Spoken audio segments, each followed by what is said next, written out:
urusan hati ya, jadi kita nggak bisa menurut saya kita simpulkan bahwa ini pasti pernikahan politik.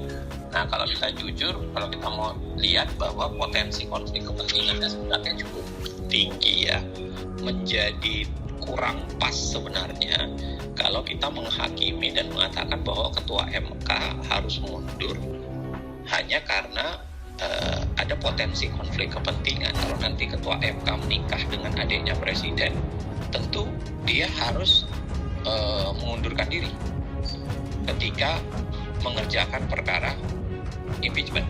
Dia harus mendeklar bahwa saya ada potensi konflik kepentingan dan karena saya tidak bisa menyidangkan perkara ini. Kecuali kalau yang ketiga, kalau ternyata setelah pernikahan ini seorang ketua Mahkamah Konstitusi makin menunjukkan pemihakannya kepada presiden, saya setuju tuh, kita dorong dia untuk mundurkan diri. MK kini jadi mahkamah keluarga. Ketua MK-nya masih mau bertahan di kursi empuknya.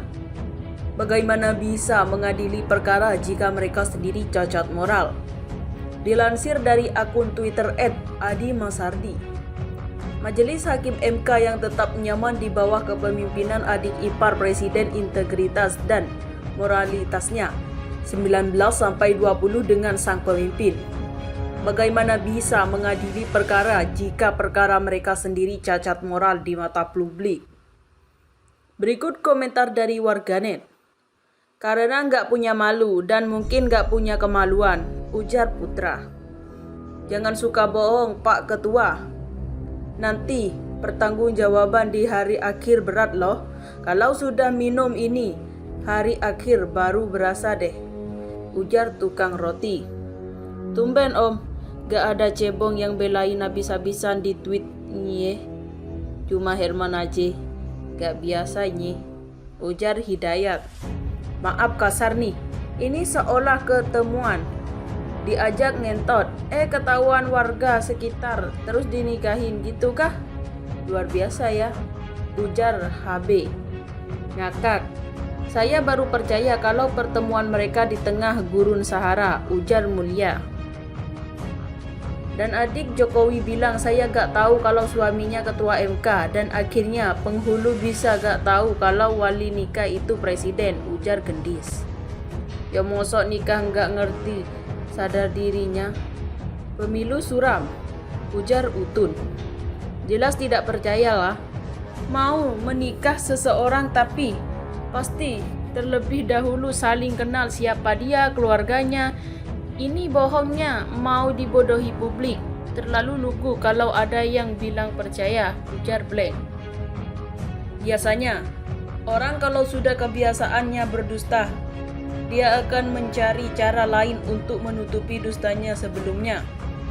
Dan itu akan berlangsung terus-menerus untuk dusta yang lainnya.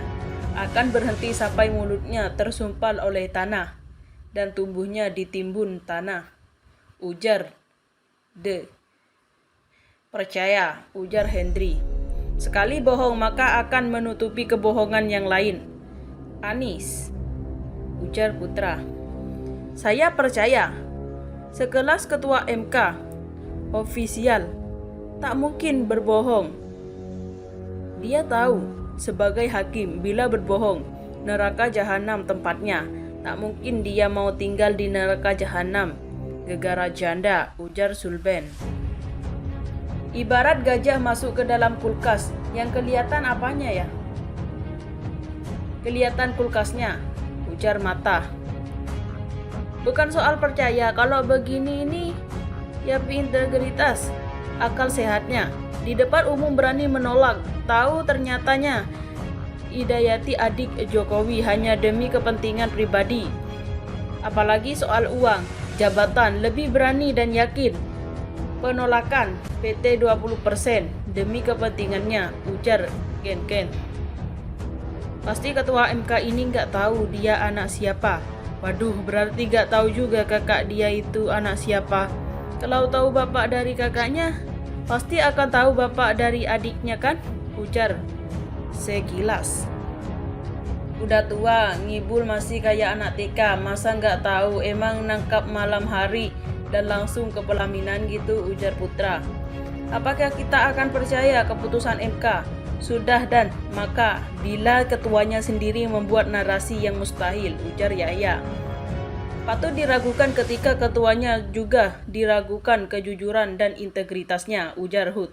Sejak 2014, kebohongan sudah menjadi kebiasaan dan terang-terangan tanpa malu-malu lagi, ujar Budi. Sudah kena penyakit ubud dunia om, jadi lupa akhirat, ujar Ridwan. Terima kasih telah kunjungi channel ini. Kami hanyalah sebatas menginformasikan, Andalah yang memutuskan.